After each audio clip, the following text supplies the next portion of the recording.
Hello, good morning, and happy Thursday, June the 12th. You are tuned into the Ted Manila Information Show, TMI Show for short, because we bring you way too much information. I am Manila Chan. That over there is Ted Rall. We have the formatting of the show going the other way today. We have a guest on standby here to talk about an interesting case that you may or may not have heard about from a couple of years ago. It was ongoing for many years, which is about Happy the elephant over at the Bronx Zoo. And she's a documentary filmmaker. So about this particular topic. So we're going to bring her on in just a moment. We're trying to figure out some audio issues. So hopefully that's been sorted out, but we'll see. In the meantime, make sure you guys hit the like and the subscribe, the follow buttons, all of that, the thumbs up. Go ahead and do that for us to help us grow this little channel, because we bring it to you live Monday through Friday, 10 a.m. Eastern time. It would help a great deal if, especially you, I'm talking to you people on YouTube, you're watching, just hit the subscribe button. We're short for our next metric. We're short just like, I don't know, like 200 followers or something like that to hit the next metric. So get up on it. Hit the plus.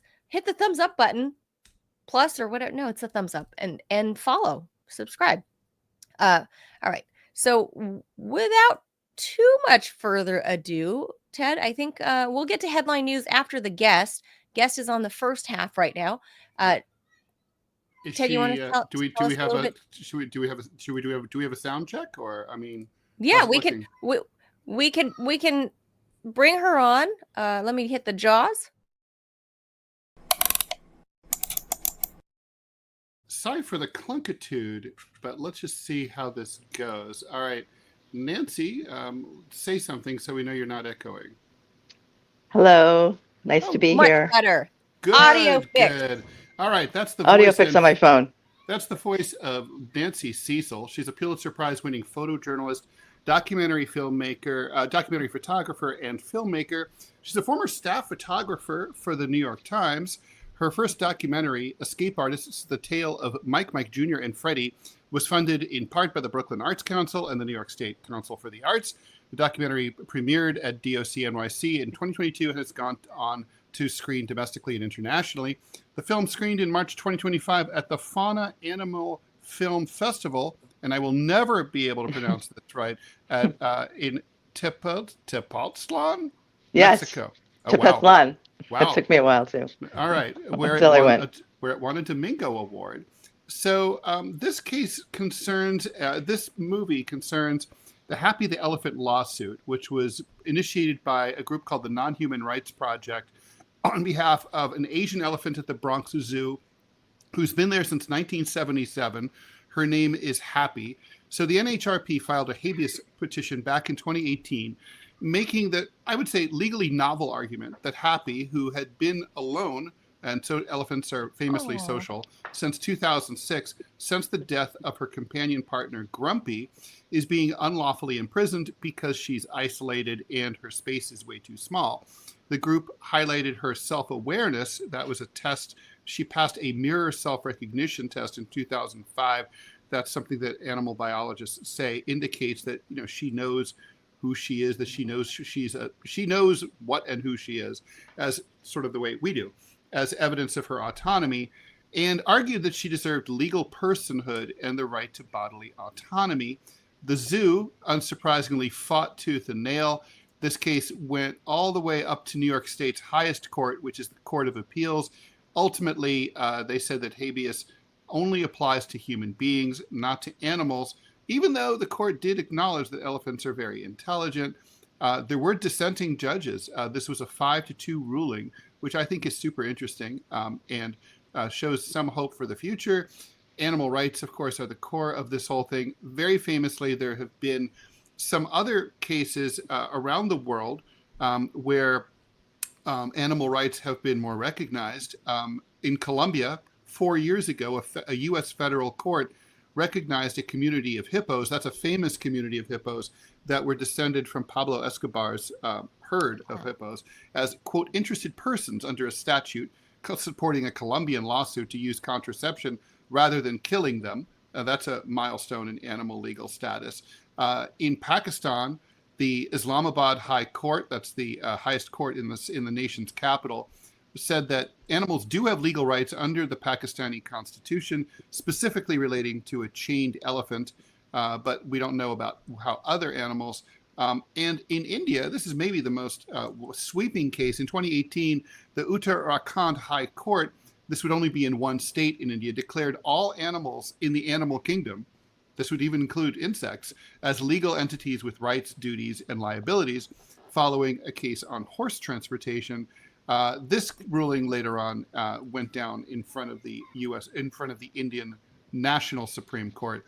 But so I think that one's sort of the status of animals in that particular Indian state are kind of nebulous at this point. But anyway, Nancy, thanks for joining us. Thanks for having me. I really appreciate it.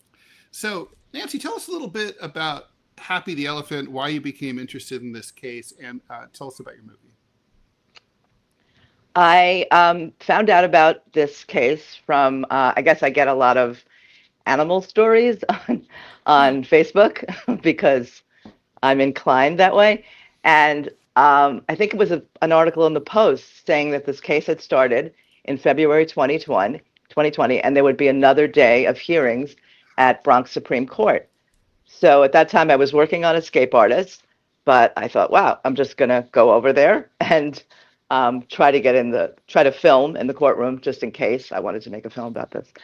And I had press credentials, and I asked the judge, and she said no, that she wouldn't allow me to film, which is interesting because there's no, there's no sensitivity in terms of the plaintiff. Anyway, but I sat in the courthouse anyway, in the courtroom anyway, and listened to the testimony. And then I decided that I definitely wanted to do a film about her. And then I guess 1 month later, in March 2020 was, of course, the COVID lockdown. So nothing proceeded. Even the zoo was closed for, probably 6 months or something. So then I started to go and see her when the zoo opened on the monorail. That's the only way that you can see Happy. There's literally no physical contact at all. There's no exhibit. So if I go to the Bronx Zoo, I can't see her? No. You can't walk up to the elephant. No. What's the point of having her there if people can't see her? Well, that's exactly it. And I've actually timed it.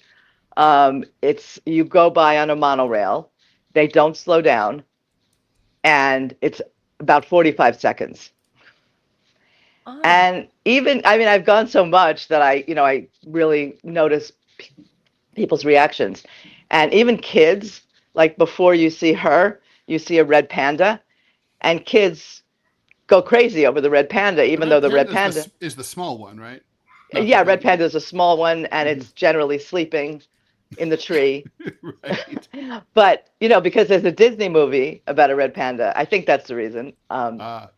Children appreciate that. And Happy doesn't move. She just really just stands there. And she's nothing like an elephant that you would see, like I saw in Thailand in a sanctuary. Just nothing like that. So her enclosure from the videos that we're playing here of passers-by, I guess that's the best way we can frame that is, they're literally passers-by. Her enclosure looks fairly small, and you cruise right past her. Right. And she's alone there. She doesn't look too happy. She is. And it's 1.5 acres that she shares. The whole exhibit is 1.5 acres, and she shares that, separated by a steel gate from the other elephant that's there, Patty. Is she related or bonded to the other elephant at all? No, and they feel like they wouldn't get along because the incident that I was referring to was in my Kickstarter was that when Happy and Grumpy were brought to the zoo, they were put with Patty and Maxine, 2 other elephants that were there.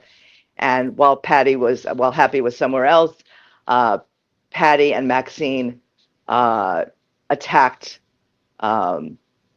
grumpy, and she fell over, and she actually they euthanized her from her injuries. Oh, wow. So they feel like, obviously Happy heard this incident, and so they've always felt that they wouldn't get along because of this, because of losing her beloved companion. Yeah, elephants are famously pair bonded that way. Exactly. What is obviously this argument of must have come up in court. What did the Bronx Zoo, as defendants in this case, how did they justify wanting to keep her in captivity, even though her contact with the public is so ephemeral? Well, not only that, the Bronx Zoo is, as all the zoos are in New York City, is managed by the Wildlife Conservation Society. So it was, the Wildlife Conservation Society and the Bronx Zoo versus Happy and the Nonhuman Rights Project. And they didn't have a single elephant expert give an affidavit to support their case. They had none. They had vets who work for the zoo. You attribute that to, did they just not take the case seriously, or did they just not have a good defense? As far as I was concerned, they didn't have a good defense. If you don't have that, and the Non-Human Rights Project had that, saying that these elephants shouldn't be there, that's not a life for them, and they fought it. They fought it to the bitter end, and a part of it probably is that they don't want to be told what to do. Well, this completely questions their entire model, right? I mean, like, if animals have habeas rights, then any animal theoretically, at least any sentient, all animals are sentient, but and sentient in the way that, like, in 2025 liberal people identify it, any sentient animal, like, any member of the cat or canine family, for example, in the zoo would be, theoretically, this would apply to them, right? Right. It would. Their case was completely based on, what would happen to the dairy industry in New York State if we gave, then all animals could likely get personhood, and what would happen to the whole dairy industry would fall apart. Can you explain personhood? I mean, the slippery slope, in other words, exactly. Explain personhood. In other words, are we talking about the kind of personhood like we commonly understand that, like, if there was a war, the animal could be drafted, it could collect Social Security, it can vote in elections, or are we talking about something else? It's legal personhood. That's the distinction. So, what's the distinction? The distinction is that legally, as you know, after Citizens United, a corporation is a person. It's not a thing. We may think of that, but think of a corporation as a thing, but legally a corporation is a person and has the rights of a person. There's a river in New Zealand that's a person. There's a ship that's a person. And if those things are persons, then how can Happy be considered a thing? Because she is, under the eyes of the law, because they weren't able to get habeas corpus for Happy to be declared a person. I'm about to walk out onto a delicate limb here, but I think you probably can know where I'm going here. Under slavery, right? Enslaved blacks were not considered people or full people under the law. They were property in the same way. I mean, people could take out slave equity loans on their slaves and borrow against their value. They could insure them, in the same way we insure a car in case something happened to your slave. You could get replacement value for your slave. All that kind of thing. I mean, is this an outlandish? Some people are going to say this is outlandish because it just doesn't feel right.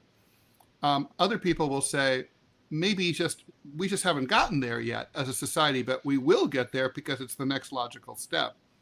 I mean, I think that's what, you mentioned that there were two judges that dissented. And I know one of them, if not both, but I'm more familiar with his dissent judge. He's now the chief judge. He wasn't at the time. Kathy Hochul made him chief judge of the New York State Court of Appeals, because we didn't mention that they lost in the lower court and then they appealed, and they amazingly got an appeal, and unfortunately the appeal failed also. But he was very strong. How come they didn't appeal to SCOTUS at that point? Don't you first appeal to the highest court in the state? Yeah, but they lost. They right. They could have then. Yeah, I don't know. Maybe it was a money thing. They are working with others. Or maybe SCOTUS refused to hear the case. I mean, it's possible. Yeah, it's possible. I know they tried to, based on the dissent, they tried to appeal the appeal, but they didn't get anywhere with that. So, but the appeal is really interesting, and Judge Wilson mentioned this kind of argument about slaves, and and also like over time, things will change, but it's terrible that it isn't changing right now. Yeah, I mean, it's dumb, right? Like, if you know something's wrong, why wait for everybody to be ready? Just put it to an end, right? I mean, why does it have to go to this length? Well, why? I mean, so in Africa and in Asia, where elephants live, they have ranges naturally of many thousands of square miles, right? In the natural world, not like 1.5 acres, which is basically the size of a modest middle-class house yard in the suburbs. There's so many things I wanted to get into here. So an elephant, why? So we can all sort of get this case, like, why an elephant, right? They're widely recognized as super intelligent, long memories, social. We can relate to them. They mourn the loss of their herd members, their babies. Yes. They live a long time. That also kind of enters into it. We can relate to them. We don't other them as much, and they're cute and cool. And they're big. But really, truly, should we be able to treat a centipede like shit? I mean, I didn't catch that. Should we be able to? Should we? I mean, so we like elephants, but should we be able to treat centipedes like shit? Should there be a hierarchy? We squash bugs. Of living things. I mean, it's totally. We can kill rats, no problem. I mean, the mayor campaigns on that. But you can't kill. I mean, it's like you can't kill dogs and cats. That's wrong because we like those. Mice, no problem. Well, Kristi Noem did, Yeah, so. she did. Although she's insane. But But I think we understand that, like our pets, we want to give them the best life, right, that they can have. We don't want to see them suffering, and she's so obvious. Oh, there you are. Wait, I think you're muted though, Nancy. You're muted. We can't hear you, Nancy. Nancy, put on your volume. Nancy, can you hear us? You're muted. Oh my God. Nancy. Nancy, you're muted. You're muted. You're muted. We can't hear you. We cannot hear you. Cannot hear you at all. There's some You're button. Muted. On your phone. The phone went to mute. Your phone. It's on your phone. Maybe you tapped the screen or something. Touch the screen. Yeah, I saw the screen wipe. Yeah. Still can't hear you. I don't know if it's an iPhone. Do we know? iPhone? Yeah. Touch the screen again and see if the mute button's on. Touch the screen. I think she can hear us, though. I think she can. She can hear us. We can't hear her. We can't hear her. More importantly, that we could hear her than she could hear us, but we... Yeah, maybe the headphone, take off the headphones? Yeah, maybe just take off the headphones. Just unplug. Just do it by phone. Let's see. I don't hear anything yet. I still don't hear. No, it's on the phone. It's the phone. It's on the phone, which is weird. The phone is muted. She was totally fine a second ago or a moment ago. Let's see if we get Nancy back. But all right, let's show Nancy.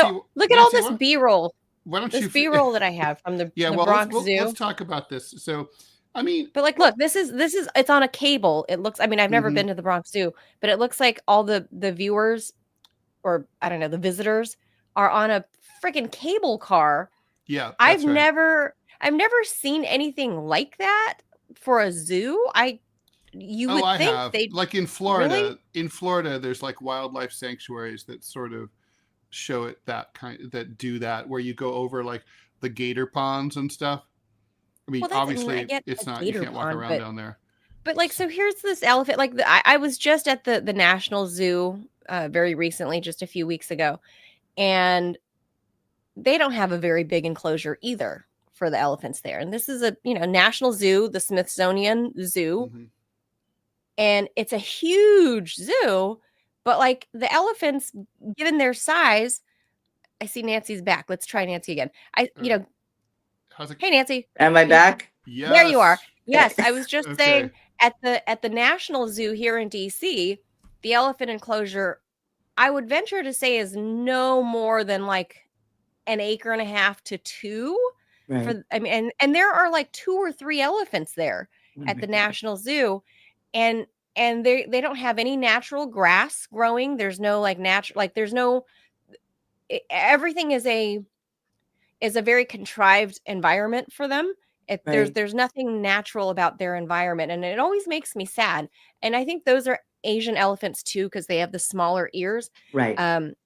So, and you can't really get that close to them, but given that they have like 3 elephants in maybe 2 acres, I mean, people can walk, and we're still a great distance from them, but it's still kind of depressing to see, because they're Asian elephants, and they've created like this fake dry climate for them, which is really weird. There's no because greenery. that's not what they would have. They normally That's not what live Asian. in a jungle No. environment, very lush. Right. And not to This, mention, like, elephants no need sense. to fuck with trees. It's one of their things. There's right? no trees at the Yeah. National Zoo. I mean, Happy's environment is a little better than the National Zoo's environment for the It elephants. sounds like it, yeah, because But- there are trees. Yeah, there's at least green I give them that. trees. So, but And what about there's a climate issue too, right? Nobody ever talks about. I mean, yeah, New York is warmer than it used to, but Right. Elephants don't live in New York for a reason, right? Well, I mean, there's a lot of reasons, but it's not the temperature is wrong for them. They live in much warmer places than New York and Washington. Right. So that's what I was saying. So it's only open. This Wild Asia monorail is only open from May through early November. So about 6 months of the year. They're in way worse conditions. They're in a concrete barn for 6 months. Yep. Heated, And- right? Oh God. Yeah, heated barn. So they're like in this elephant Guantanamo for exactly. So this is what they're holding on to for dear life. And I just feel like people have to know about this. There was a lot of press when there was the court case, but when the court case ended, the conversation ended basically. All right. Well, so that's one court case. That's one elephant. There's 50 states. I mean, Right. They're working on. And there's In new fact, in situations, California, right? in Los Angeles, they just filed suit on behalf of Billy and Tina. And you'll appreciate this, Ted, with your experience with LA courts. They tried to file on behalf of these 2 elephants 5 times, and they weren't allowed to file. And then on the 6th time, they filed. So what they were doing was they were sending them to Tulsa, Oklahoma. I guess because they decided they couldn't take care of them. I'm not entirely sure about that, but they were sending them to Tulsa, another place that has a lot of elephants and not a lot of land, much more than LA, but per elephant, not a lot. And they wanted, the Nonhuman Rights Project wanted them to go to a sanctuary. And at 1 a.m. or 1:30, something like that, they got them in a truck and they sent them to Tulsa. They treated him like Abrego Garcia. Yes. The bums rush. Like It was once ice. they Get filed, these once elephants out of state. once they filed the lawsuit, once on the 6th time, once they were able to file the lawsuit, Talk boom, about the gone. elephant in the room, or not in the state. Wow. In this Not case. not in the state anymore. Exactly. Yeah. So there That's- wouldn't be any protesters. And actually Cher had gotten involved and had protested the way that they were being treated and that they should also go to a sanctuary. So okay, that was, you answered my question. I was going to say, after over 50 years in captivity for Happy, right. where would she go next if she did win any sort of I don't know, a change in her situation, which she would then go to a sanctuary, not go to the wild. I mean, she could sue again under a different theory. No, she would go to a no. Manila's asking, like, where would she go? So she can't go back to Thailand because, probably her age and it's too far. She would probably go to the elephant sanctuary in Tennessee, where there's 2,000 acres. She could hang out with who she wants to hang out with or not. However she wants to live her life, she could live her life among other elephants in a huge space. Because they have, if you look this up, if you go to the site, they have elephant cam. And honestly, you rarely see elephants because there's a wide space for them to cover, and they don't always, appear on camera.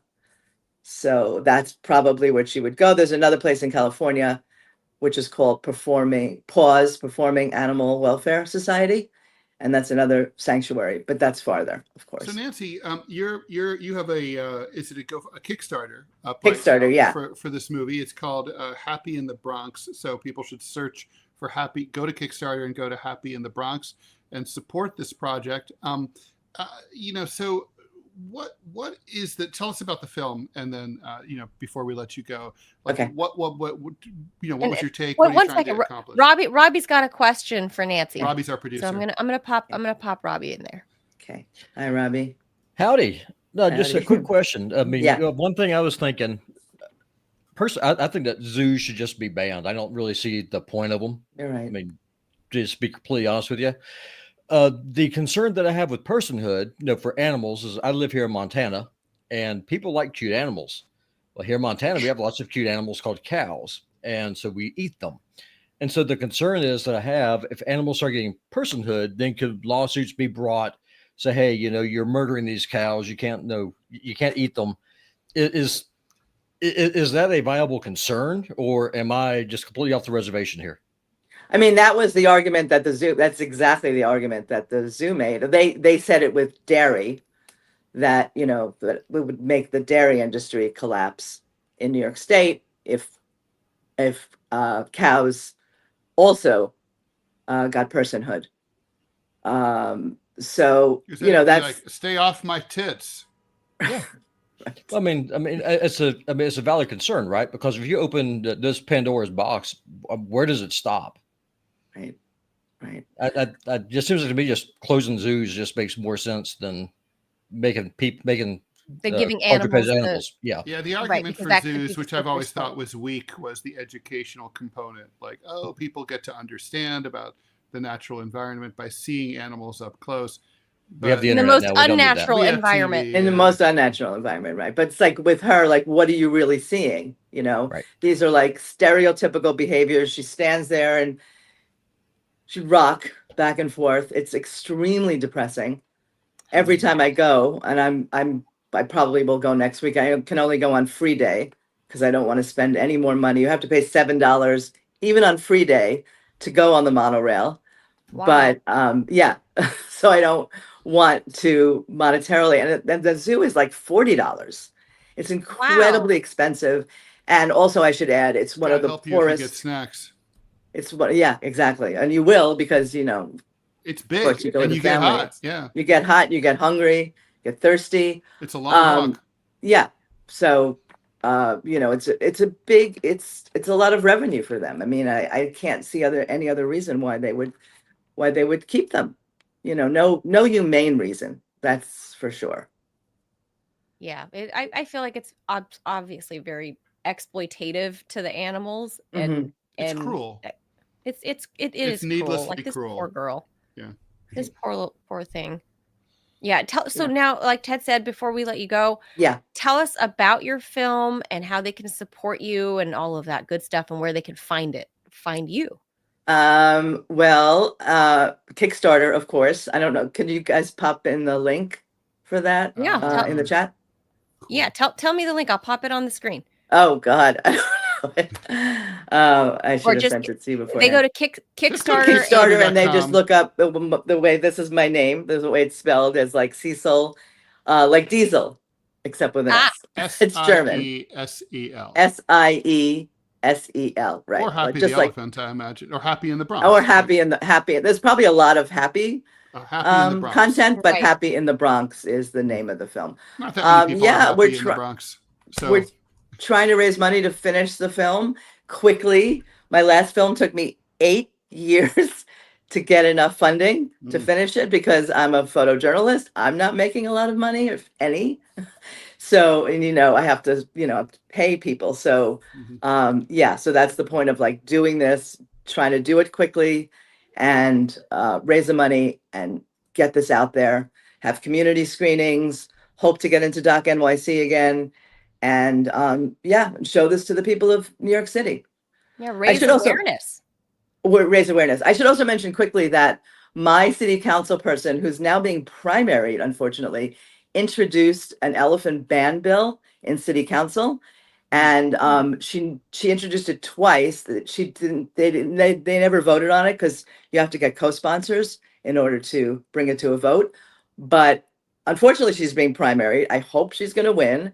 But anyway, if that passes city council, elephants would have to have 15 acres, and they don't have 15 acres. Obviously, they don't even have that at the zoo to spare. So I think then they would be going to Tennessee. So the legislative possibility is another way to solve this. And if people know about it, then they can call their city council person and say, write to their city council person and say, support this. It's only right. It's only fair. And I'm finding that a lot of people who message me are saying that exact thing. So hopefully it'll be successful. Okay. Yeah. Well, we will post a link to your Kickstarter and everything into the bio and when this becomes a video, when it's no longer live. Right. So that way people can see how they can help and support, help Happy. Like this is so sad. And I would say to anybody else, since we're on the subject, is people really ought to look at the conditions. I mean, not that the National Zoo isn't beautiful and much bigger, it sounds like, than the Bronx Zoo. But if you look at the elephant enclosure, it is sad and depressing. And, they built a bridge over the elephant enclosure so people can kind of like look over and down as the elephants cross under. But then you got kids throwing crap into it's awful. And they just shouldn't be there. It's in this like clay. It looks like a giant terracotta environment. And people really ought to see what the National Zoo conditions are like for like 3 elephants. It's very, very sad. It looks nothing like Happy's looks much better than what's going on at the National Zoo. And the National Zoo makes a gajillion dollars with, with donors, people that want their names on, park benches and what have you. But the elephant enclosures, while it's beautiful for humans, it's a shit environment for the elephants. It's very sad. Right. I mean, it's beautiful. The Bronx Zoo is a beautiful park. Have birds and turtles and fish and things that can live better lives than they would live, even in a city park. And it is a beautiful park, but it isn't a place for most animals, I would say. Yeah, especially not a large one like this. So we'll post a link. The largest land mammal. She shouldn't be living like that. The largest land animal. That's right. Yes, that's right. The largest. It's very, very sad. We'll try to see if we can help you get some links to your Kickstarter. We'll put that in the video when this becomes a video a little bit later today, and hopefully we can help you make an impact because I'm an animal. We're all animal lovers on this show, yes, for sure. And this is so sad, so depressing. I remember this case covering it, doing news, and I wondered where it was going to go. And like you said, it fell out of the news cycle, and it's just not there. And now there's no concern or interest or anything. And now actually New Yorkers do care and they are interested if they have the information. If this were on the ballot, right? Like if this were a ballot initiative. Should this elephant stay at the Bronx Zoo or should this elephant be sent to a sanctuary in Tennessee? It would pass overwhelmingly. It would pass. Overwhelmingly. Yeah. I bet it. Yeah. I doubt that it would like get under 80%. Right. Yeah. Wow. And that's why most city council members don't know about it. I mean, there are ones in the Wow. Bronx that are probably getting money from the zoo, but other than that, most people don't know about her. Yeah. And this situation. I forgot about Happy. So I'm glad that we're... it's like I had flashbacks to back in the 1980s when I first came to New York.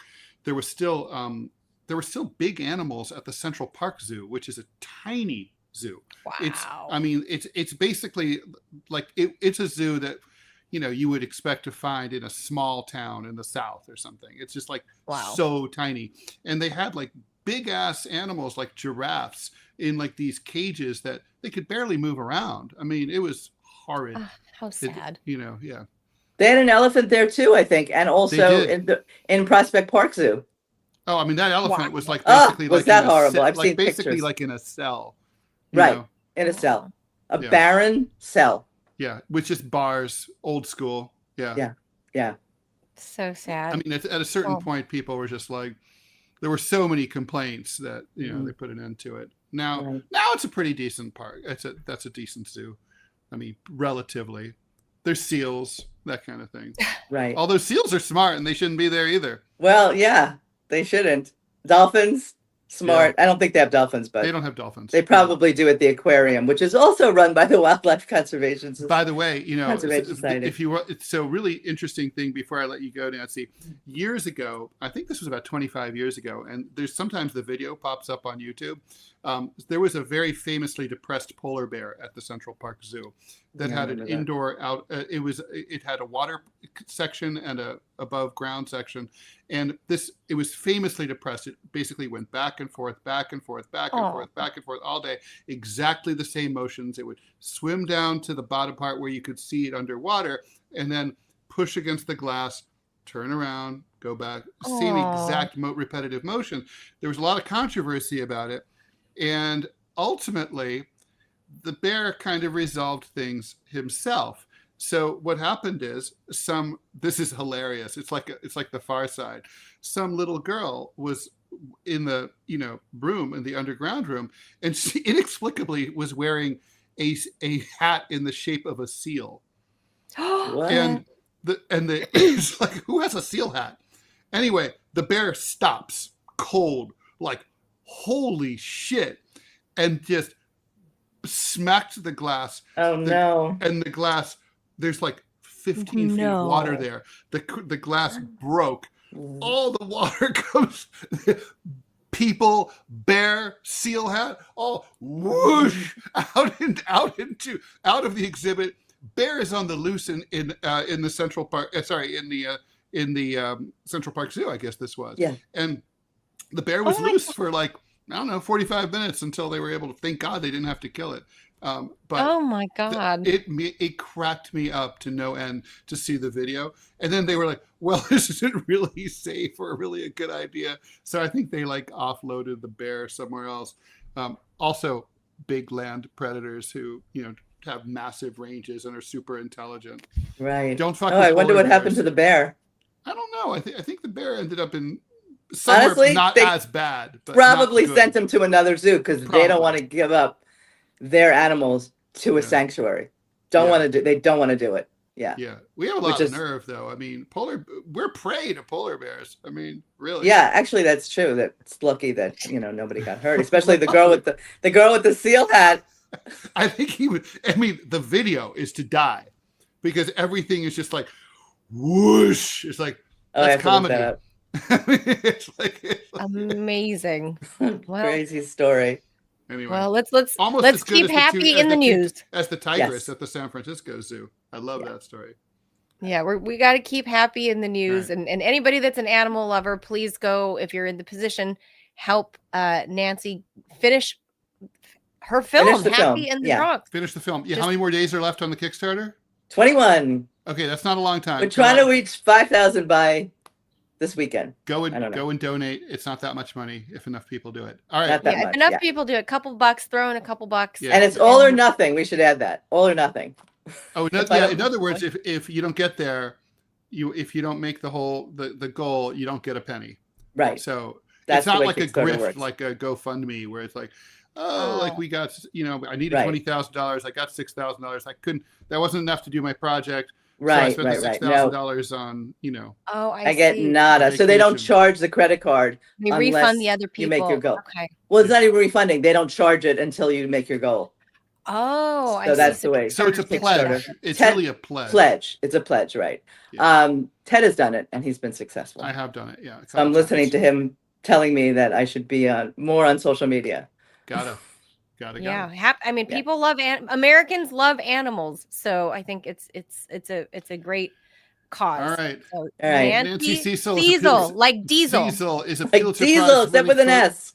photojournalist, documentary filmmaker, photographer, and filmmaker. Thanks for joining us, Nancy. Thank you for inviting me. Much. Bye. Take care. Bye.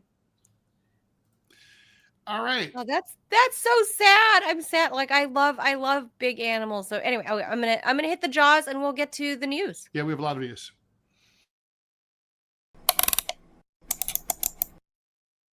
Air India flight carrying 242 passengers and crew members crashed shortly after takeoff in the western Indian city of Ahmedabad. That happened earlier today. There's no immediate information about any survivors, but India's health minister said many people had died. I would doubt that there were any survivors based on the footage of the wreckage. Everybody. So yeah, all the news is coming out. It's all the passengers, crew, everyone's dead, and there's people on the ground too. In the building, they crashed into a medical college, and we don't know yet how many. The plane departed at 1:38 p.m. local time, headed for London's Gatwick Airport, crashed into the dining hall at the local medical school, as Manila said. At least 5 students died, according to the dean of the college. Photos of the crash site and footage show plumes of black smoke coming from the wreckage, firefighters dousing charred residential buildings. The tail of the plane was hanging out of a damaged building. So this was a Boeing 7878 Dreamliner, a big plane carrying 169 Indian citizens, 53 Brits, 73 Portuguese, and 1 Canadian. Injured people were taken to hospitals, but it was unclear. Well, they were on the ground. The plane left Sandar Vallabhbhai Patel International Airport. The airport shut down temporarily, and it had been due to arrive in London at 6:25 p.m. Well, Ted, had they not crashed into the medical college and just the building next door, they would have been right there. People could have helped them. There's like medical students there. Horrible irony. Oh my God. Horrible irony. Like I get you're trying to get to help immediately, but there was a Mayday call from my understanding. They haven't recovered the black box yet. They don't. I mean, it's amazing that. Here's the weird thing, Ted, and I'm going to bring up some 9/11 truther shit. So everybody in Rumble, get your antennas up. So this is a big ass Boeing 787 Dreamliner. This is like one of the newer models. Fully loaded with fuel. This is like the Cadillac of Boeing planes, right? Like this is like the brand new Cadillac of Boeing. Well, isn't that jets. kind of an oxymoron at this point? What, the Cadillac? Cadillac of Boeing? Yes. The at Cadillac. This point, well, it's like this is like their top. It's top the best brand, sell at Guantanamo, This is like the top trim level, top model that Boeing it's brand new. made, which isn't saying much. I'm just saying. But nonetheless, this is supposed to be like their top thing. But here's the thing. How does this big ass modern jet full of roughly 250 people crash into an Indian medical college building? This is not the Trade Center. This is not New York's Trade Center. This is a medical college. And look, that's what the building looks like. And that's what the building looks like. Why did this building not come tumbling down? Why are we going to find strewn passports all over the place? First of all, well, okay, so if we're going to go truther style here, right? I'm going truther here. All right, so the World Trade Center was completely different construction than most people are familiar with, right? So it was something called hanging curtain construction. So the best way to think about it is the 4 corners of the building were like the support rods, and then the top had they were connected equivalently by 4 support rods. Think of a square with like the rods hanging down. I'm radically simplifying this, okay? And basically the floors are suspended between these 4 rods. That's not at all the kind of construction that most buildings employ. For example, back in the 1940s, I think it was a B-29, if memory serves, a military plane that struck the Empire State Building, and it killed a bunch of people. But obviously the Empire State Building is still there, and people are like, after 9/11, said, well, how come one came tumbling down and the other one didn't? And the reason is because the Empire State Building was built with 8 redundant support systems. The World Trade Center was not, and hanging curtain construction was controversial at the time of construction in the mid-60s for that reason. It was always thought that at some point a plane that they thought might be lost on the way to Idlewild Airport, as it was JFK was called at the time, might in fog strike the World Trade Center, and that the whole thing would come tumbling down. In civil engineering class in the early 80s at Columbia, I studied this, and we knew, that this would probably, if the World Trade Center were ever struck by a plane, it would likely come down. And so it's like, in fact, I have a witness. The guy I was hanging out with on 9/11, when we were watching the towers. This is what burn. they taught you, Ted? Like when you were still doing that, your first major? Yeah, they so like in 1989. No, this was 1982, okay, or What? in 83, and they literally said, and so like I told my friend Randall, it's like, he's like, what do you think is going to happen? I said, these buildings are coming down. And he's like, what do you mean? I go, they're coming down. So he's like, what about the fire department? I'm like, they're not going to go in. They're just going to cordon off the area and evacuate the entire area because these buildings are coming down. And it's so, to me, the 9/11 story that makes no sense is that they didn't do that they went into the building, that they told people to stay put at their desks, that the firefighters walking up the stairs to their doom also were kind of blocking the way for people to leave. The stupidity it doesn't take away from the bravery, but the stupidity of it was insane. So to me, there was no surprise whatsoever. Actually, the buildings stayed up a pretty good long time. Everyone could have gotten out if they just needed to follow like the procedure that everybody knew needed to be followed, and they just didn't do it.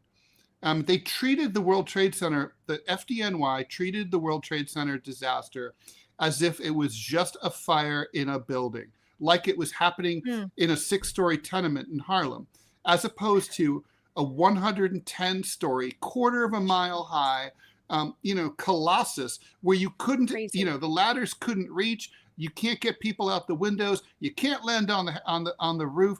There's no contiguous stairwell all the way down. Wow. It's like they were. So there were idiots. that many flaws to the Trade Center buildings. That many, like they didn't think about the redundancies. No, it was a catastrophe waiting to happen. It was always going to. Mm-hmm. Yeah. How did that pass building code? Like New York doesn't have codes to. So you know how Mayor Adams is corrupt? He's not the first one. Basically, strange. In New York City? I know you'd never expect that. So some fat envelopes traded hands. In New York City, there are 3 loci of power, politically and economically: Wall Street, the NYPD, and the real estate industry. The real estate people get what they want, and they make sure it happens. So that's what happened. So anyway, that's the answer to your question. So this is this big cinder block medical college. This is just a block. You know how these buildings in these countries are built. It's just poured concrete, right? Yes, poured concrete and cinder block. And so less fire, as we can see. God help those 242 souls, and rest in peace. Horrible. What a horrible story to wake up to in the morning. But Robbie wants to weigh in on this because he's making the full-blown comment of ground all Boeing jets. So Robbie, but you don't know, Robbie. We don't know yet if it was a manufacturing flaw. We don't know if it I've was got to human say, error. I say, you know, in We don't France know. they say cherchez la femme, look for the woman. I say look for Air India. Let me tell my Air India story. So I flew New York to Mumbai and direct, and it was a miserable experience, one of the worst airlines I've ever been on. And like the seat cushion was flat up like a pancake, like Chris Christie had been sitting on it for like 10 years. And it was like, you know, your ass is sore after 12 hours on a direct flight. Anyway, I arrived. I was walking behind the pilot and the co-pilot. The pilot was Indian. The co-pilot was American, and he was being trained by his Indian counterpart. And I overheard the American pilot saying, "Do you guys always do this kind of thing?" And the pilot goes, "Oh yeah, it's totally normal. We're not like Americans. We're not fancy." And then the American guy says, "Yeah, but it's unsafe to use duct tape on a windshield crack in the cockpit. Like we shouldn't have flown." And it's like, and the pilot goes, "We do this all the time. You're not in America anymore." Air India. Oh my God. It's wild. I can only imagine. Now, were you in New York when 9/11 happened, Ted? I lived in New York. I had a meeting in Philadelphia that day. So when it happened, I was on a train on an Amtrak. I know that's not right. I was on New Jersey Transit between New York City and Princeton. Philly. Princeton. Oh. And then we got out of was it Princeton? Yeah, I think it was Princeton. We got out there to take the cheapy way to Philadelphia, which is using SEPTA Regional Transit. And I got the call from my then wife on my cell phone, and she said, "Oh, the World Trade Center's just been hit. I'm watching CNN." And then as she was watching, the second plane got hit. So I was like relaying the info to other people on the train, because this was 2001 and not everybody had a cell phone. Right. So it's like, yeah, it was so, and then it was a weird day. And I got back to New York at about 4:00 in the afternoon, got to Newark. And then I was on the very first conveyance allowed back into New York City. So which was a PATH train, which is regional subway from New Jersey to New York. And it was crazy because we got the picture postcard view of Lower Manhattan. So everybody's on the right side of the train looking at Lower Manhattan from, and just the flames were still 40 to 50 stories high. And it was a wild day. So I was not, I was and I wasn't is the short version of the story. Gotcha. Now, I also have a question for you, because it seems like this just kind of feeds into the image. I talked about it a little bit yesterday. America doesn't think big anymore. Like, we don't do big things anymore. Mm-hmm. And it seems like Boeing, the premier American airline, seems to have problems. Doors falling off mid-flight. Sometimes planes just kind of cartwheel. I mean, if you were President Rall, what would you do to fix Boeing and restore that big vision of America? Because it seems like, in a lot of ways, it seems like our best days are kind of behind us. But I don't think that they have to be, from a government standpoint and from a business standpoint. They never have to be. No. What can we do to fix it? I mean, it's a huge question, Robbie. But I mean, first of all, I have to say, you're a smart dude, so I'm putting you on the spot. I think essential services and essential industries, and Boeing is an essential industry to the United States, right? We can't do without it. It's a major defense contractor. It's a major producer of civilian aviation. It needs to be nationalized. I think it should be owned by the government so that there's no longer any kind of profit incentive at all. It shouldn't matter.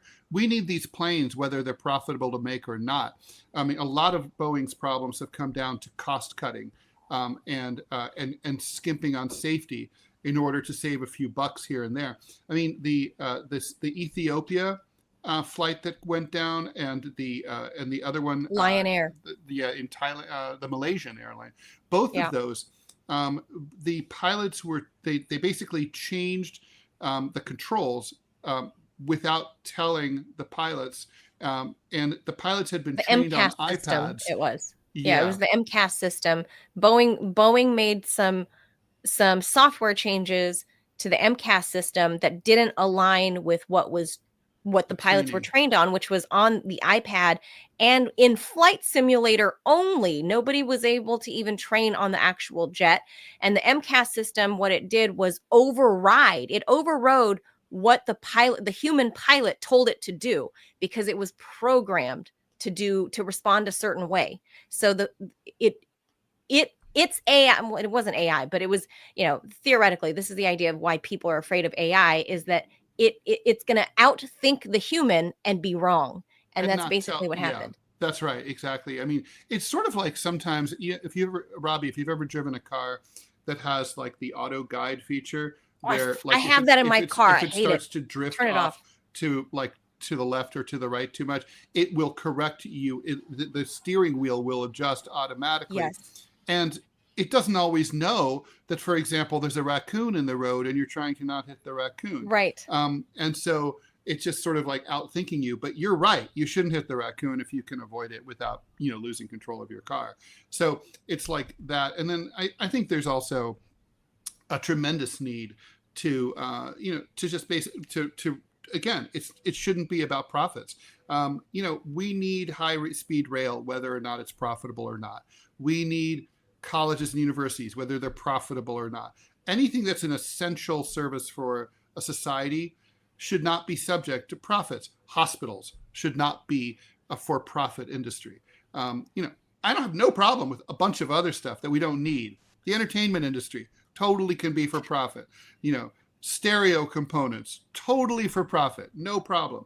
But when you get into the essentials of life, it just shouldn't be about that, because it becomes about short-term profit. Look, they cut all these corners that the plane that the Alaska Air that like had the door plug problem.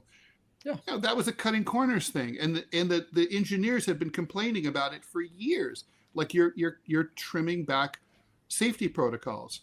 Boeing used to be like an ace company. Yeah, and the thing is, I just don't understand it. No, I don't travel as much as y'all do, and I'm here in the middle of nowhere, Montana. I don't know why we don't have a rail going from Kalispell to New York. We should. Me neither. We should have a rail going from New York to Seattle. I mean, honestly. Yeah. But like, how long has that airport been shut down there in New York City? Like that, just for months. I mean, how long does it take to build a runway? It's just like we can't do anything anymore. And I think it's by design. I think about that. Like, Robbie, here in New York City, there was a subway line. We used to call it the Tunnel to Nowhere. It cost billions of dollars to build 1 mile of this track.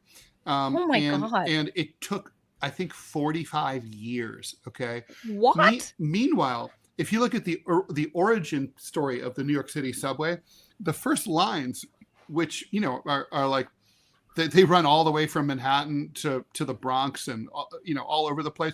They did them in about 18 months, the whole thing, no muss, no fuss. It's like granted, there's more density, there's more stuff to worry about. There's more buildings to go around and there's more politics. But yeah, I mean, you look back fondly at people like Robert Moses, who were just builders, and they like muscled through, and they're like, we just got to do this. And, we'll make some mistakes along the way, but whatever.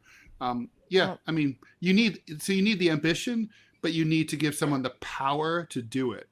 Right. That's why China can do things. Because like, if President Xi tells an engineer, oh, I want to see this dam, and like, get this shit done. Build this dam now. It takes, like, I don't care how much it costs. I don't care who you annoy. Well, you just do it. Well, they propped up like 2,000 makeshift COVID hospitals. Yeah. That in like a week. Yep. So because it's there's China. that. They can do that. So we got to move on though. Last question. So is the problem, is it government or is it business or is it the incestual relationship between both? That last one. Yeah, because if there's an incestuous relationship, then there's no police, right? I mean, if it's private industry, then the government is supposed to regulate that company, but they're not regulating if they're like collecting bribes, aka campaign donations. So So, all right. Yeah. We'll leave that topic there. We got to move on. Burn through these next ones real quickly. Let's do it. All right. Here we go. David Hogg. I like this story. The vice chair of the DNC, the Democratic National Committee, says that he will step down from his post because the party voted to force him to run again. David Hogg, 25 years old, became a lightning rod for criticism after he told the New York Times a couple of months ago that he wanted to spend millions of dollars on primaries through a separate group called Leaders We Deserve. And the idea was to primary out older Democrats like, Biden and Nancy Pelosi types. He was trying to raise $20 million in order to do that. In his letter, he said, I came into this role to play a positive role in creating the change our party needs. It's clear that there's a fundamental disagreement about the role of a vice chair, and it's okay to have disagreements. What isn't okay is allowing this to remain our focus when there's so much more we need to be focused on. So David Hogg, for people who forget, survived the mass shooting at Marjorie Stoneman Douglas. Yeah. Mm-hmm. And he was basically one of the I arguably would say the most annoying person to have survived that mass shooting. Became a very eloquent spokesman, went to Harvard, and basically wormed his way into Democratic Party politics through his Twitter following, and then ended up and he got appointed to the DNC as a 25-year-old vice chair. As part of joining the DNC, he said, I'll join, but I can still do whatever I want, endorse candidates. I don't have to follow the party line. And they said, okay. So then he did that, and they got pissed. Now, I want to be really clear. A, David Hogg is annoying. B, David Hogg is an ageist. And you don't just primary people out just because they're old. If they're ineffectual, they're ineffectual whether they're young, middle-aged, or old. C, Democratic Party politics are always toxic, and he had to know that going into it. But he's like 12. That's true. But all that said, this all goes to show the DNC always has to have their thumb on the scale, no matter what. They can't help themselves. They say, okay, oh yeah, you want to do your own thing? You can do your own thing, David. Oh, what are you doing? You're doing your own thing. Oh shit, we hate you. Okay, we don't like that. And no, I guess. Oh, you can say, oh well, actually, we're going to make you run for your. That's old not job how again. we do things, Ted. That's basically what they say. They're like, yeah, come in, everybody's welcome. Diversity, thought, whatever. Everybody, you're welcome. Come in here, Gen Zer. Come here. So and then they're like, wait a minute, Gen Z. This is a clash between like douchebag come lately and mega shitheads from OG shitheads who've been like fucking up the Democratic Party for decades and are just continuing to do it. I can't believe I'm about to defend David Hogg because, like you said, point 1, 2, and 3, he's annoying, he's young, and I feel like there's a lot of grift energy, mega grift, coming from this kid. Well, not to mention the survivor thing, right? Like, are you really a survivor? If you were there, you weren't shot at, you just ran away. Right. And like, okay, it's a traumatic experience. But a survivor to me is someone who took a bullet and recovered. That's me. Like, it's like, are you a Holocaust survivor because you lived on a farm in France all throughout World War II and never got caught? I'm like, not really. Unless you were at Auschwitz. Not like my grandfather, Buchenwald, 6 months. That's a survivor. Unless you were at Auschwitz and managed to survive and tell it, that's a survivor. But, okay, fine, whatever. David Hogg for all intents and purposes. But still, I get big grift energy coming from this young man. However, he got out-grifted. I'm going to defend him. I can't believe I'm doing this because I just find like he has like a really smug air about him. He's very punchable. I would say shootable, but someone tried to almost do that. Oh, he's just got one of those faces and the vibe. Okay, so fine. Let's establish Manila not like Hogg. Okay, fine. But I'm going to defend him because in his defense, it's that the DNC, obviously, with the end result of the 24 elections, obviously the DNC ain't doing something right, ain't doing a lot of things right. let's point to the cold dead hands of my Senator Dianne Feinstein that literally hung onto her seat until the day she died. Like they couldn't get her out of office. They wanted to. Yeah, but they in tried. fairness, Manila, she was sharp as a tack until the moment she died. That's right. She was like, she was still serving her country as like a doorstop. She was a paperweight. She was obviously one of she would have been one she of was the a chairs. really good planter. Ted, she was one of the chairs of the Senate what is it? It's like the technology group. I forget what it's called, what they call it. Hilarious. She was, questioning Mark Zuckerberg a number of times about the Facebook until the day she died. And I'm not sure she ever learned how to use it. But anyway, that is my example there as to why the youth, like even if it's David Hogg, is necessary to come into the DNC to perhaps gain a semblance of the Democratic Party that they were maybe in the JFK RFK days, maybe some semblance of returning to caring about the working class, maybe some semblance of caring about Medicare for all, stuff like that young people care about, college education, stuff that young people care about. I mean, should you need to pay $200,000 to get a 4-year degree? Or these are the things that Gen Zers care about, and their representation matters. And that's the irony at the DNC is they're like, representation matters. It matters.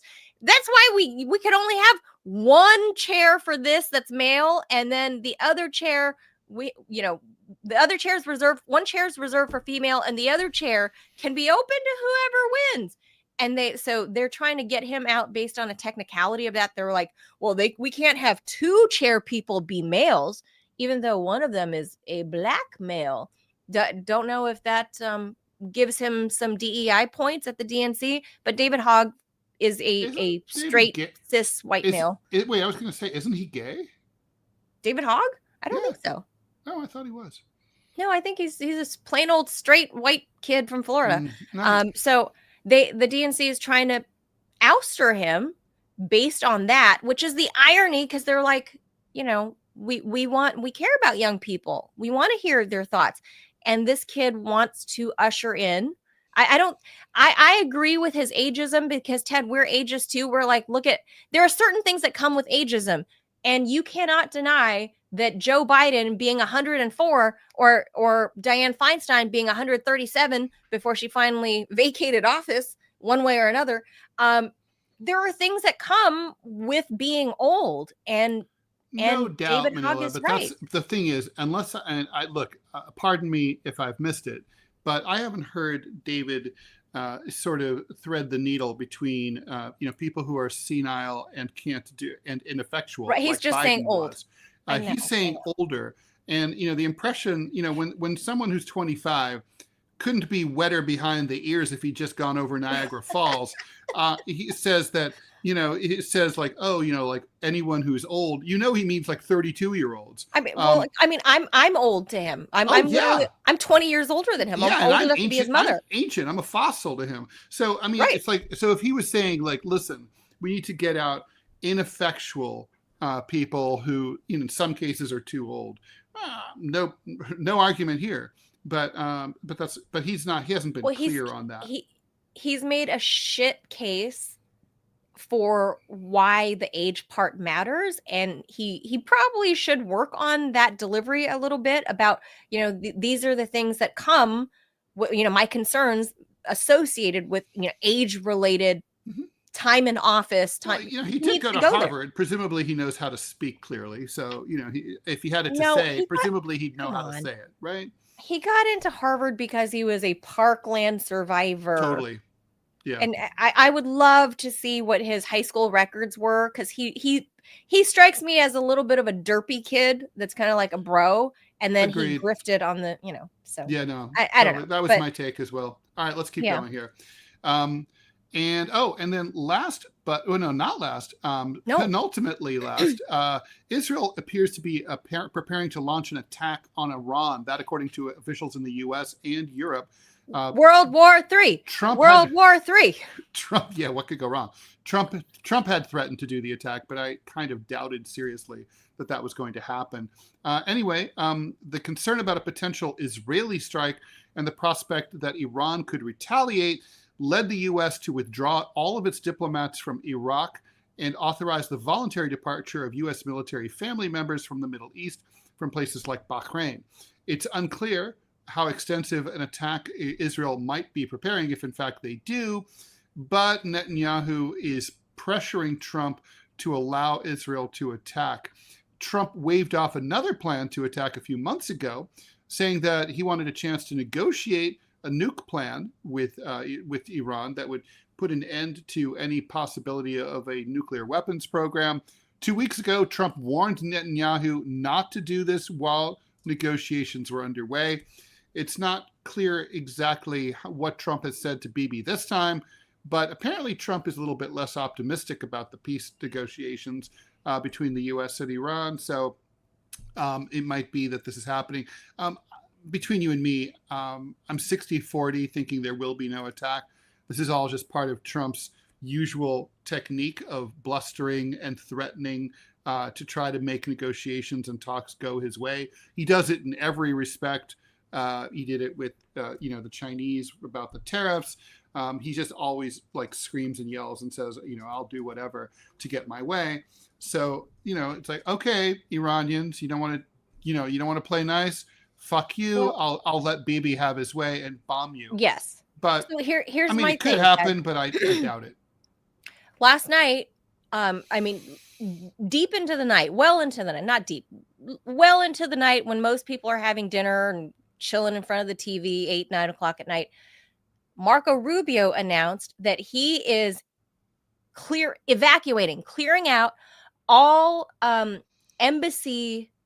all American embassy workers out of Baghdad and all adjoining countries, nearby areas.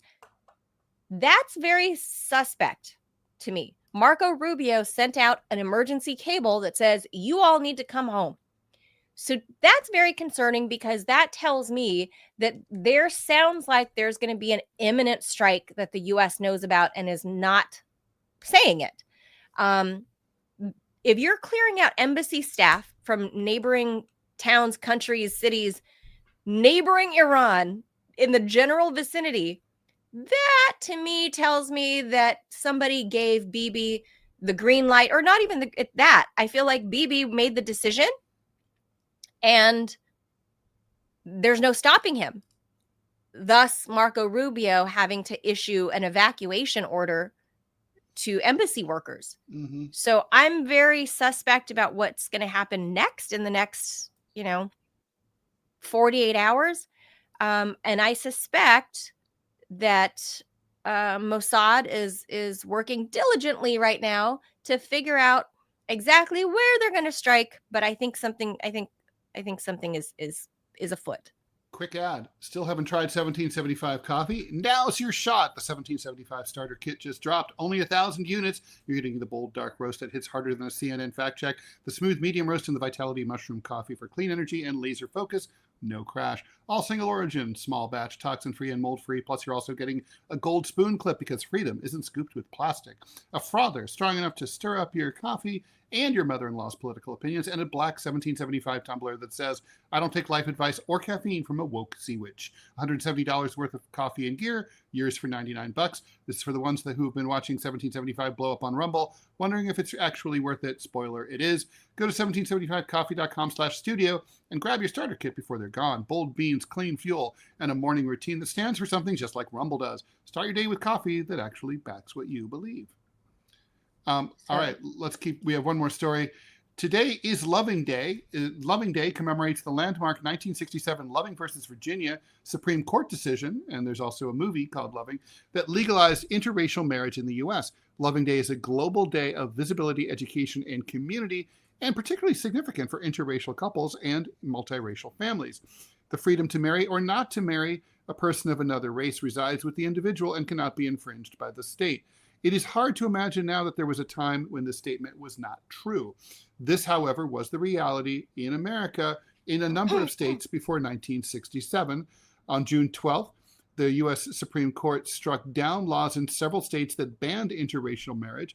This was sparked by Loving versus Virginia, a court case involving Richard and Mildred Loving, who were an interracial couple. He was white, she was black, from Virginia, who married in 1958. Mildred and Richard started out as childhood friends, and over the years, their friendship became a love affair. On her 18th birthday in 1958, they got married in Washington, D.C. 2 weeks later, they were arrested by the authorities. They were unaware that the state where they resided considered interracial marriage to be illegal. Pleading guilty, they left Virginia. They moved to D.C., where they pursued legal action by writing a plea to Attorney General Robert F. Kennedy. This case eventually went to the ACLU, and the Supreme Court ultimately ruled in their favor. After that, they went back home to Virginia. They settled with their 3 kids. They fought back against the laws that forbid their partnership and ultimately won the right to marry. They changed the lives of millions of Americans, including me, Ted Rall. And me. I married an Asian woman. That would have been illegal in certain states. I live in Virginia. 1967. That's true. I'm married to a big old honky. Yes, he is. Yes, he is. And so, yeah, I mean, look, I want to be clear. It was not like, you could have gotten interracially married in Ohio, let's say, back then. You could or couldn't? Could. In the 50s. But the point is that the fact that there were any states where that was not the case was frankly an abomination. And it's, it's unbelievable that it took so long for this insane vestige of, slavery and everything to be abolished. And I'm going to pop on producer Robbie again because he and his family, they are the modern day Lovings. And we are. And Robbie, you guys fled Florida for that reason, right? To go to Montana because you married a dark-skinned woman. I did. So I brought her to the whitest state in the union. So that just makes the most sense. Ron DeSantis. Well, right. Yeah. It's fun. I married up for sure. I don't know why the hell she decided to marry me, but she did. Was not her best life decision. But it was for you. When I got married, there was a Latina woman who worked in my office when I worked in an office, and she said, you married up. I said, what do you mean? She goes, oh, in America, she was very serious. She's like, the only way a white guy can marry up is by marrying an Asian. I was like, what are you talking about, woman? It was just so, and I was like, but you're Latina. Like, are you saying? And she's like, oh yeah, if you married me, you'd be marrying down. I'm like, what? Weird. So but people have these ideas. Now, I'll tell you what, our wedding, it was either going to be the biggest party of all time or devolve into a race riot. It was going to be one of the two things. And it Maybe both. Well, I mean, everyone got along great. It was a lot of fun. Like my family, like they're a bunch of rednecks. Kiz's family, obviously not rednecks. And so we had no idea what the hell was going to happen. And it was a lot of fun. It was a good time. What happened when you introduced her to your family? My grandmother would not let her. And I'm not asking the other way around because Sure. Black people are really welcoming. That's never been an issue as far as I'm concerned. Like I've walked in, I've been like the only white person in the Black bar. No muss, no fuss. The other way around. So how'd it go? So my wife was not allowed in my grandmother's house. Oh wow. I mean, so she was not allowed to come in. So if it was on Rumble, I would tell y'all what she said. But we're on YouTube, so right now. So she said, "No, you ain't going to bring that into my house," and she did not say in. Mm-hmm. And my wife's mama, she had some concerns about her marrying me because she grew up in the 50s and days of segregation and stuff. Very distrustful of white people. So it's kind of a little bit on both ends. Wow. And so we went for a walk. And so she was talking to me about the concerns that she had. And I told her, I said, with all due respect, ma'am, I'm marrying your daughter, not you. And I was like, so no, I understand. Fair. And so, but fast forward though, me and my mother-in-law, we have, I love her to death. She says that I am her favorite white person, which I'm glad about. She's actually gone as far as to say, you ain't white, you're black. And I said, no, I'm pretty sure I'm white. But she just basically, that's just how she just kind of pigeonholed me in. Well, remember at the time they called Bill Clinton the blackest president America ever had. Well, I mean, no, really, I mean, the media is behind a lot of this crap.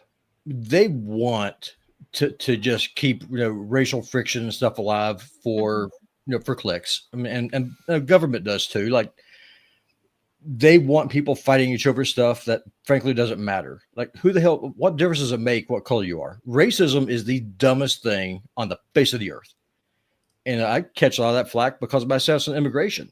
It has nothing to do with what color you are. That have probably being here illegally. Your, I mean, your status. It's not, you have a problem with status. Correct. It's not a racial thing.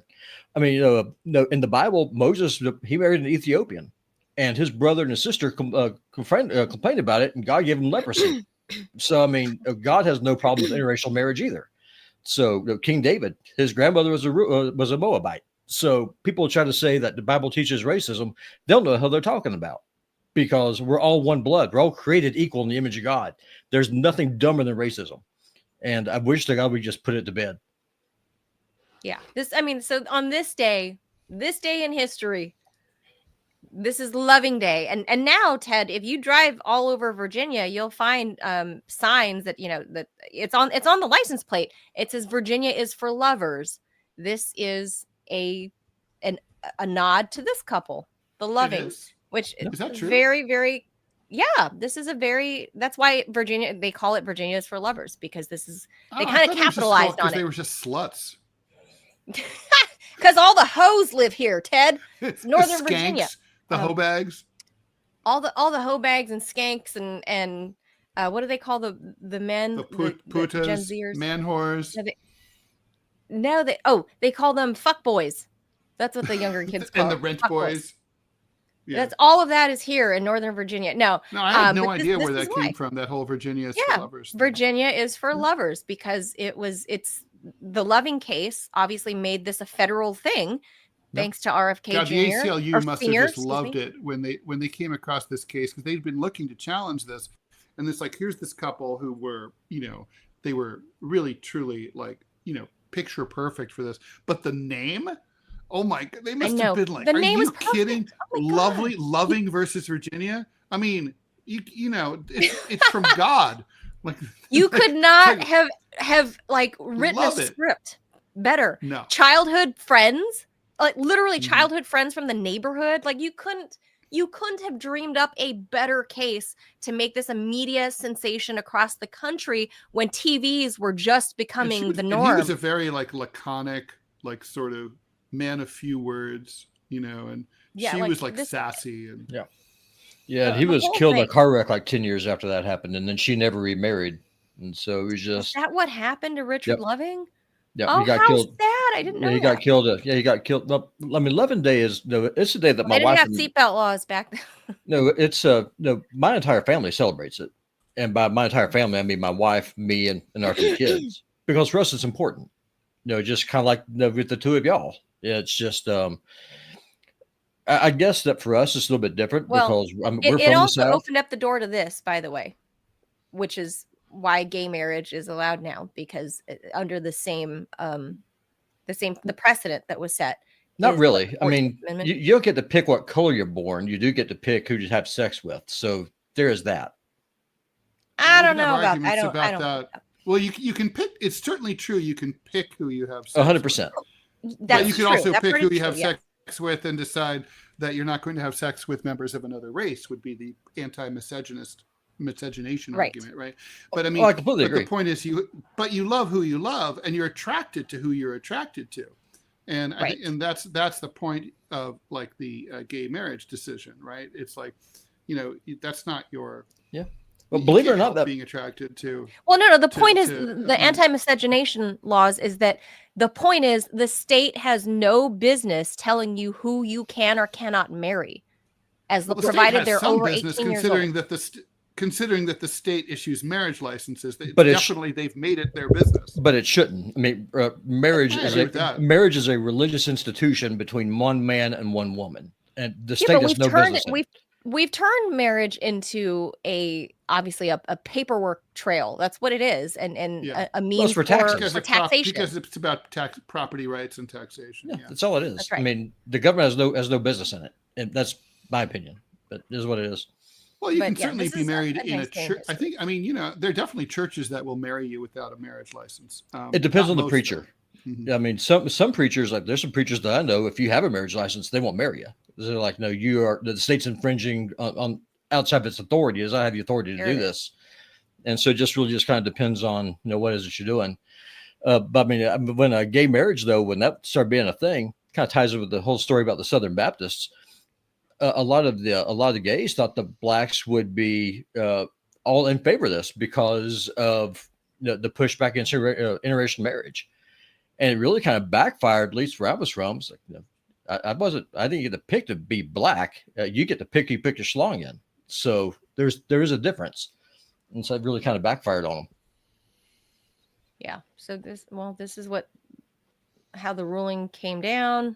Yeah, it was unanimous. Well, it's funny. Yep. There's judges on that panel that were named black and white. Yeah, Hugo Black. The whole case, Ted, could not have been scripted any better. There are judges named black and white.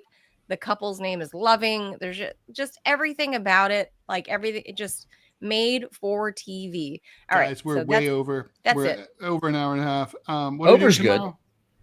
We're talking. What are we doing tomorrow? Oh, tomorrow we have Susan Pye. Oh, We're doing immigration with Susan. My And favorite at topic. There's nothing 10:30 going on in immigration, so that's going to be kind of boring. Yeah, Yeah, for sure. we're bringing Susan on to pick her brain about the legalities of stuff because, this week Trump's travel ban came into effect. 12 nations are complete travel bans. 6 others, including theoretically my relatives in Laos, can't come visit me. Theoretically. Thank God for that. I for one sleep safer at night knowing that. That's right. So, All hail but they're just going to President plot Trump. their revenge. All the Lao people are just going to plot another 9/11 like they masterminded in 2001. I think the Laotians have a state of their own since they are such a small percentage of the global population, and that they should just stay there. They can't come visit. No, just they're dangerous, Manila. I mean, you just got to put them on one big Indian reservation, just lock them in. They can't leave. There is only like 6.5 million of them in that country. So maybe if you just gave them like a landlocked nation, then surround it with landmines, and then you could just contain it. I wonder if the U.S. has ever thought about that. All right, guys, that does it for us. We'll be back tomorrow talking about immigration. We're gonna make Robbie, if he pops on, be nice to Susan Pye. Yeah, I'm always nice. Susan does know the law, unlike any of us 3 morons. Susan actually does know the law and works in this industry. So we're going to pick her brain about immigration. That's going to be the hot topic tomorrow. And she'll bring her expertise. So tune in tomorrow. We're back at 10 a.m. Eastern time. Adios, amigos. I'll just stay in Thanks. producer Bye. land. Okay. Yes. Bye. Bye.